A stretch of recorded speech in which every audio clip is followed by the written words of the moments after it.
And we're live. Well, good afternoon, Mesa Public Schools community. Thank you for joining us for our Wednesday afternoon Facebook Live series. My name is Andy Forlis, and I am the very proud superintendent of Mesa Public Schools. We have a really interesting topic that we are going to be exploring today, and that is college readiness. We know that we are committed to the Mesa Public School Promise, which is to know our students by name, serve them by strength and needs so that they graduate ready for college, career, and our community. And we take that really seriously. And October is a big month in preparing our students as they pursue their applications for post-secondary education, whether that's a community college or a four-year university. October is a really big month. And so today, my guest is Dr. Mike Garcia. Dr. Mike Garcia is our Director of Opportunity and Achievement. And so before I turn this over to him, I want to share a little bit with you about the experiences that Dr. Garcia brings to Mesa Public Schools. First of all, he is a very proud graduate of Dobson High School, and he's a longtime teacher at Mesa High. And when he was at Mesa High, he spent a lot of time investing in helping his students navigate what could be a very complicated process to apply for not only college admissions, but for scholarships and how to make the most out of their post-secondary experience. So it is really exciting that Mike is new into this position. This department's just a few years old, where we know that we have got to dedicate strong leadership and strong support to our students as they navigate the world through preparing for college. So I am going to turn this over to Mike. He is going to talk us through some general information, and then we've got quite a few questions that the community has submitted to us ahead of time that we will be answering in a question and answer format. And then, of course, we will be monitoring our Facebook Live chat and grab as many questions as we possibly can. So again, thank you for spending time with us this afternoon. And Dr. Garcia, it's all yours. Well, thank you very much, Dr. Forlis, and hello, everybody out there watching us out there in Facebook land. Yes, we're here to talk about college and career readiness this afternoon. And two of the bigger topics people want to know about is financial aid. How do we pay for college? And the other topic is how do I choose the right college and post-secondary options? So those are two areas we're going to focus on today. You can go to the next slide, please. All of this work, as Dr. Forlis mentioned, is tied to our MPS Promise and our MPS Portrait of a Graduate. And as you can see on the screen here, that we have our essential skills and our essential attitudes that are deeply tied to all the work that we do in Mesa. And this is all part of that as well. We want to get students to graduation, but what do we do after graduation? And that's what we're going to talk about right now. Next. Our department, as Dr. Forlis mentioned, is in its third year, and we have the pleasure of being supportive of all of our district's academic, post-secondary planning, and social and emotional learning in our schools. And our department is all about opportunity, which is why opportunity is in our name. So I just wanted to share with you our mission in opportunity and achievement. Our mission is very much in alignment with the NPS Promise, as well as our hopes for our community to close the opportunity gap by preparing all students for college and career readiness and success in a global society. So really we focus on what are the opportunities out there that we need to help our students learn about so that they can close that opportunity gaps that might exist in certain places. All right, next, please. And just to clarify, we believe very firmly in our department that opportunity is about opening up as many doors as possible and not putting up gates. And if we do see the gates, we hope to tear those gates down. So we're all about opening up doors of opportunity, and that is really the center of our work. Next. So let's first talk about financial aid. Financial aid is a hot topic when it comes to the college going process. And it's simple, but it's also a little complicated. So I'm going to start with some of the simple steps here. If you go ahead and advance, there are some bullet points here, Cody. Thank you. The very first thing that may surprise some people that you want to do before you even think about finances is to really think about where you want to go to college and start applying to those different colleges.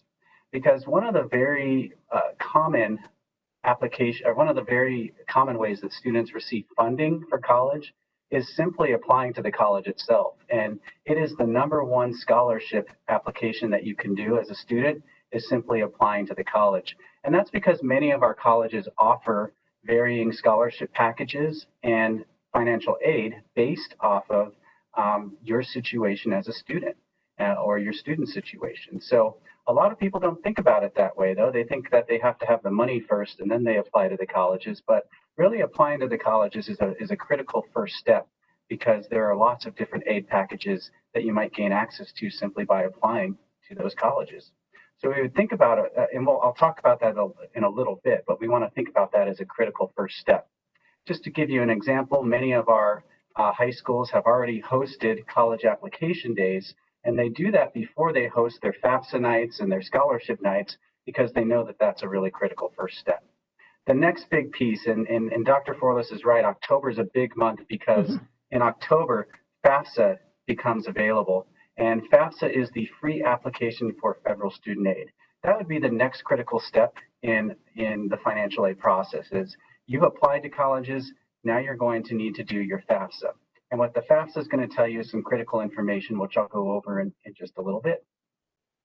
Next. There's another option that not many people are aware of, and we're trying to help people become more aware of this as well. Although FAFSA gives you access to federal aid, which I'll talk about, there's another application you can do through the College Board called the CSS profile. And the CSS profile is another opportunity to gain financial aid through partnering colleges. And there are hundreds of colleges that partner with the College Board to offer additional opportunities for financial aid. So that would be a next step, I would say, for the financial aid process. So you want to go to College Board and look up the CSS profile and get working on that. Next. The next piece is you'll want to be looking at the universities or colleges, and they have websites that also house a lot of scholarship opportunities that might be automatic institutional aid or institutional aid that students have to apply for. And so you definitely want to look on the actual websites of the schools, because many of them have scholarship opportunities for a wide variety of situations out there. And that would be the next step. And then finally, what we would recommend that students spend their time on is then searching for private scholarships. And in Mesa Public Schools, if you go to our Prepare to Succeed website, which is actually on the bottom right of the slide, mpsaz.org/succeed, you can find our scholarship page where we host a whole list of private scholarships that students can access, and they're alphabetized, or you can search them by due date. All right, next. So let's talk a little bit more about the FAFSA. The FAFSA is a very critical piece, and that's where a majority of students will get some sort of financial aid for their post-secondary education. It's good to know that the U.S. government is invested in our students attending higher education, and they put aside the FAFSA program to send over $150 billion to college students through need-based grants and loans and work-study funds. So filing your FAFSA is probably going to be required anyway if you want to attend a college. So it's really important that you watch for those deadlines and you're organized. And again, the FAFSA is open. So we recommend that everybody get onto that FAFSA website if you're a senior heading off to college next year and start that process of filing your FAFSA.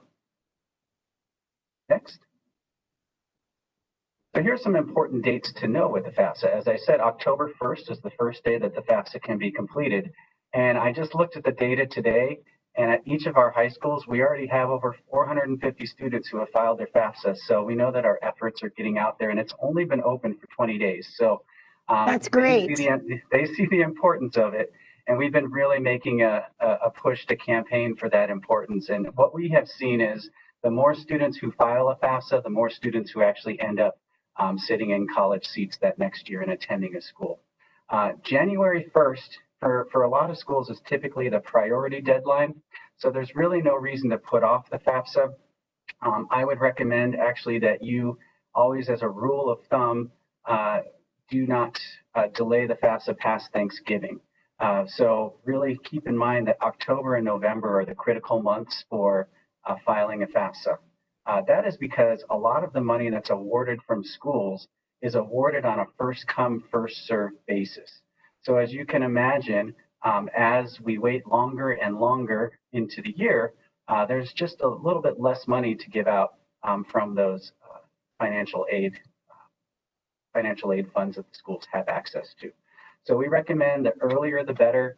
You're more likely to get more funds if you apply earlier.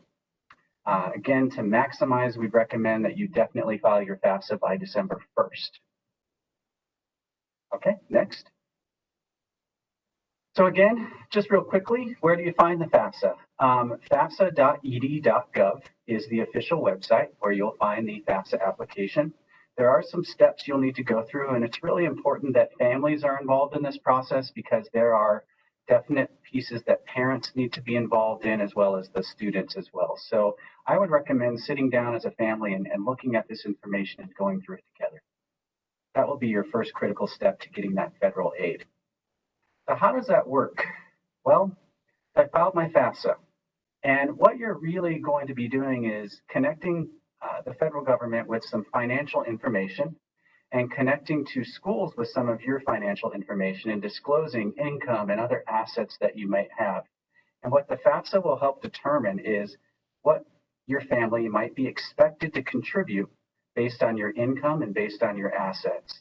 And so, for example, if a school is $24,750 per year to attend, a FAFSA might determine, well, based on your income, based on the number of children you have in your household and the number of children you have in college, the expectation is that your expected family contribution is $7,000. What that means is that that's what they would expect you to be able to pay out of pocket if you are sending someone to college. That then determines what your financial need is. And so the remainder of that would be about $17,750 in this hypothetical situation. And you would receive offers from the federal government in a combination of grants, loans, and possibly work study to meet that need. And so what the FAFSA is going to do is analyze that financial ability for you to pay for college and then determine what types of need your family is eligible for. Next.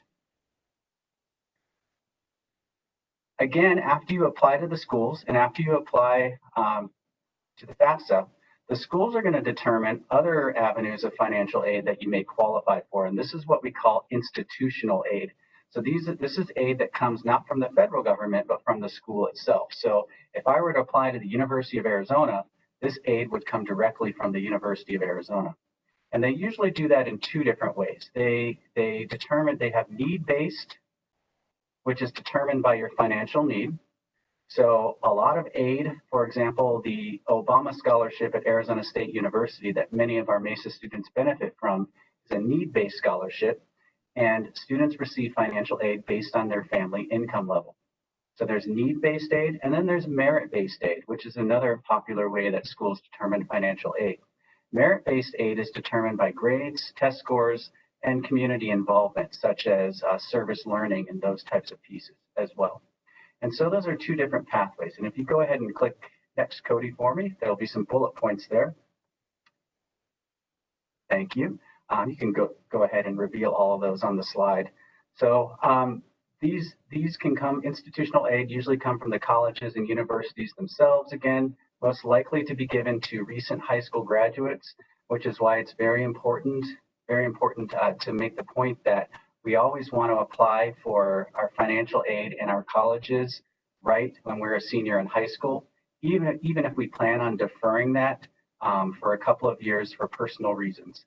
It's very critical that we access aid as a high school senior, which can often be deferred. For example, if a student is going on a mission, they can defer that aid and they can come back and get that aid after that deferment period, because the most aid that's given to students is to recent high school graduates. It's much more difficult to get aid as an adult after you're a high school graduate.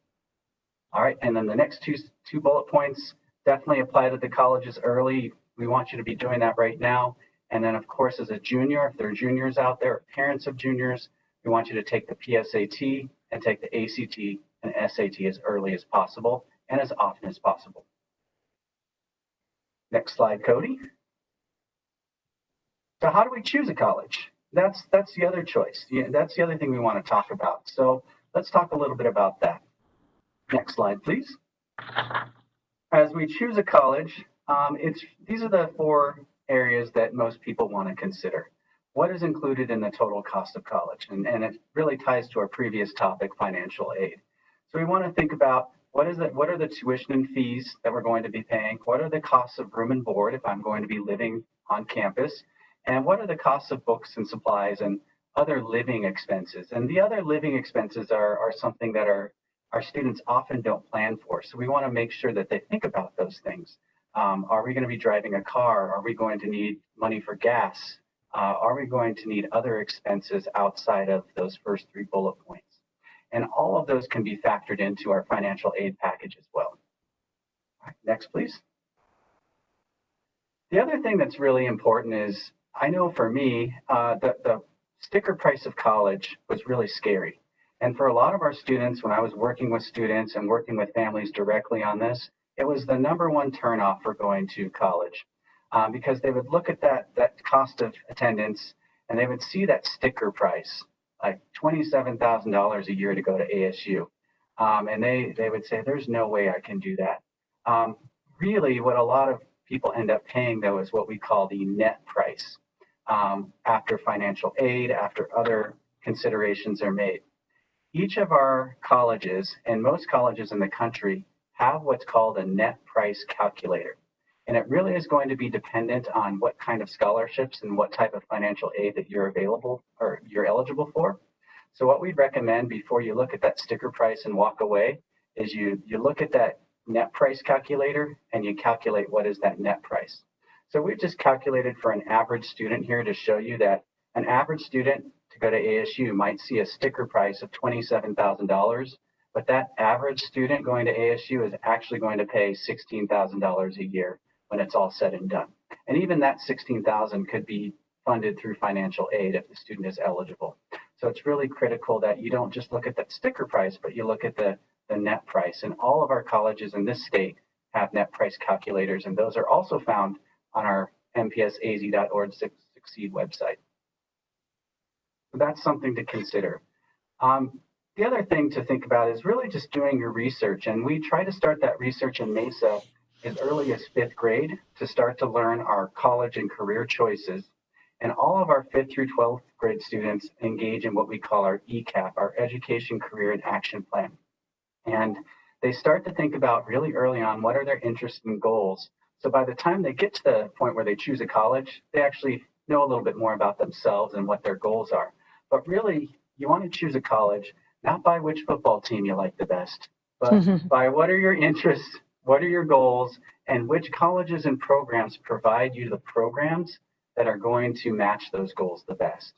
So for example, if you're really into the environment and you want to go into forestry with all these forest fires wreaking havoc on the nation, Northern Arizona has an excellent forestry program, and that might be the best fit for you. So you really want to think about what are my goals, what are my career interests, and then what college is going to best help me reach that goal and has the most success helping me reach that goal. So those are definite questions you can ask as you're thinking about those colleges as well. Next. So how do you connect with colleges? Well, we are sponsoring a virtual college fair this year. And for the past 40 years, Mesa Public Schools has put on a national college fair. And this is the first year ever we have had to go virtual. I can't imagine why. But we are going to be going virtual this year. The benefit of that, though, is that students can connect with far more colleges than they could at our in-person college fair, because you can actually attend on 3 separate nights if you would like to. And so on October 12th, you can visit a handful of colleges, and October 18th and November 8th, you have 3 different nights where you can engage in our virtual college fair. We are going to have that information again on our website, which is posted at the bottom of the slide. You can also find it through our Opportunity and Achievement Department website at Mesa Public Schools. So we encourage you all to go attend this virtual college fair. And at the virtual college fair, there are hundreds of colleges from all across the country that you can sign up to see and hear more about. So that would be a great time to ask some of the questions I was talking about a minute ago. Next, please. The other thing that a lot of people want to know is, what do we do and when do we do it? How do we navigate this process, and what are the steps that we need to take? And even when I was working with my own nephew and my own little brother, I take them to this website and I walk them through the checklists here, and I show them this is what we need to do. And so we have at our mpsaz.org Succeed site called Prepare to Succeed, we have high school to-do lists for you, that big blue button that's there. And each grade level has a to-do list that if you're really focused on college and career, those are the critical things, the critical moves that you're going to need to make as a student, as a family. We also have all sorts of information there about FAFSA supports, college information. We're hosting, just coming up in a little while, virtual college nights. We've already hosted a virtual college night with ASU and NAU. We have a U of A night coming up and an MCC night coming up. And you can find all that information on our Succeed website. So we're going to continue to have those virtual college nights throughout the year, so look for those. Next, please. I did mention earlier ECAP, and ECAP again is our Education and Career Action Plan. I just wanted to let you know about a little bit more about that. I said we have lessons 5th through 12th grade. These are public for everyone to look at. So if you'd ever like to see what's happening in 5th through 12th grade in terms of education and career action planning, or you'd like to help out at home, these are some great resources to take a look at. But all of our counselors and all of our teachers have access to these lessons, and they are doing their best to work with students to progress through this articulated timeline so that they're ready by the time that they get to 12th grade and they graduate and match that portrait of a graduate for us. Okay, last couple slides here. How do we make the most out of your senior year? And seniors out there and parents of seniors, you need to get to know some special people on your campus. Your counselors and your college and career center specialists on your campuses are going to be people that are a wealth of knowledge for college and career information. So high school campuses, get to know your college and career center. They provide lots of opportunities for you to gain access to the programs and post-secondary options that you would like. The best thing you can do for yourself, the biggest scholarship application you can do other than applying to a college, is get good grades. Getting good grades is a way to get those merit-based scholarships that I talked about. So if you get good grades, that is a scholarship application. And all you have to do is go to school and do your homework for that one.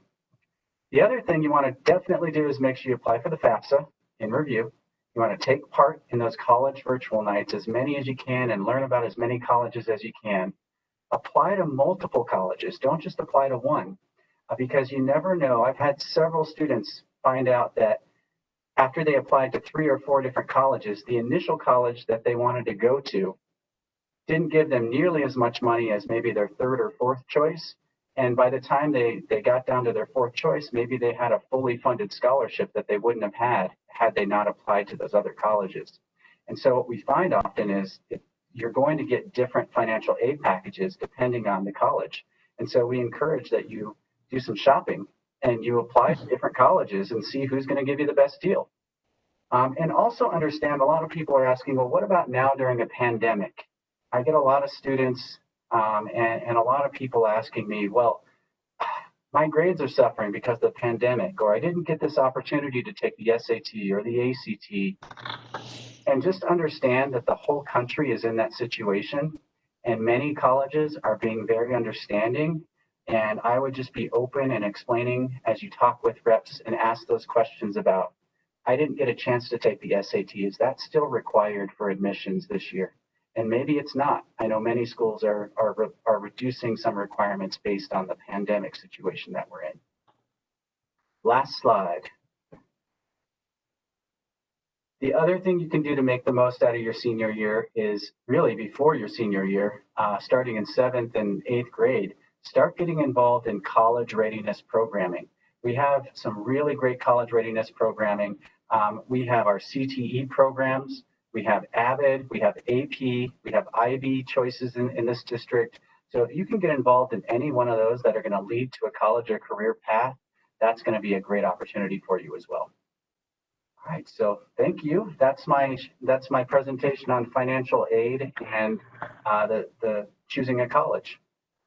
Excellent, Dr. Garcia. I wish I've got 3 girls and my youngest one is a sophomore in college. I wish I would have had all that advice. That would have made our selections and our family discussions a little easier. So thank you so much. I appreciate you putting that all together for us. There's a question that came in from our community ahead of time. You touched on it a little bit.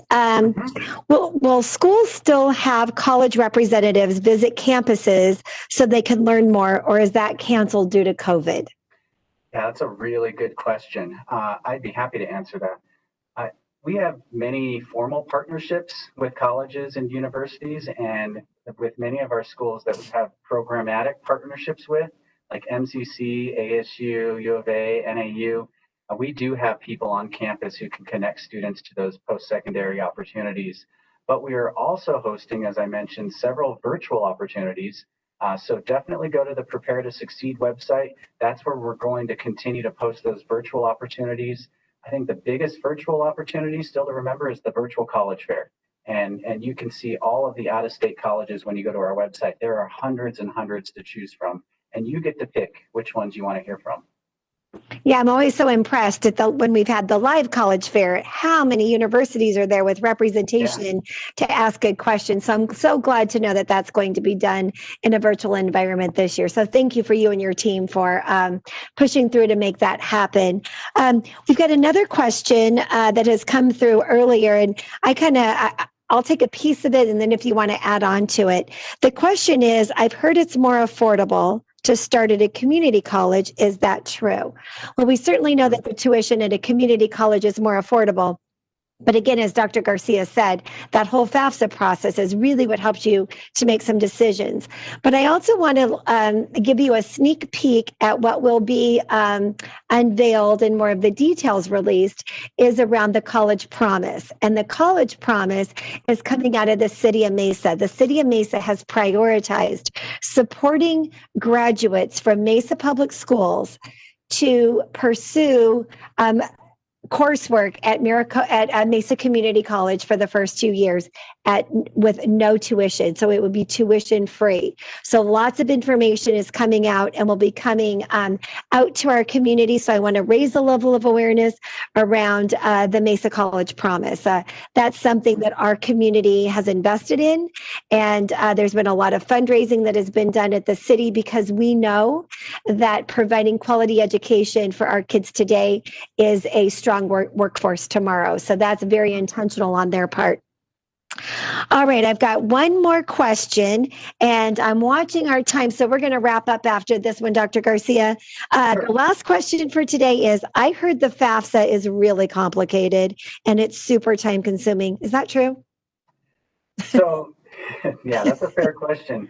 It can be, but most of the time it's not as complicated. If you don't have any tricky situations, which sometimes we do encounter, there's about a 30-minute process to get set up to do the FAFSA. And then if you have all your materials that they ask you to have, it could take 30 minutes to an hour. So it's time well spent.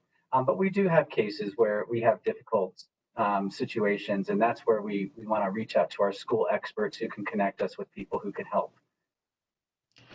Thank you. And I know that that's been a very focused effort, and your department has, in fact, won a national prize for the national recognition for the work of supporting our students and their families navigate the complexities or questions related to FAFSA. So I want to say thank you very much, Dr. Garcia. What a comprehensive communication.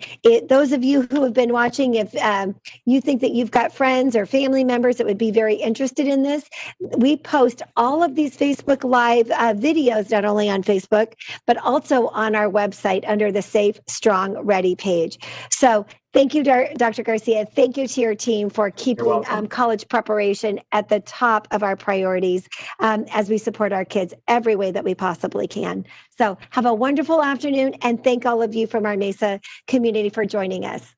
Have a great evening. Thank you. Bye-bye.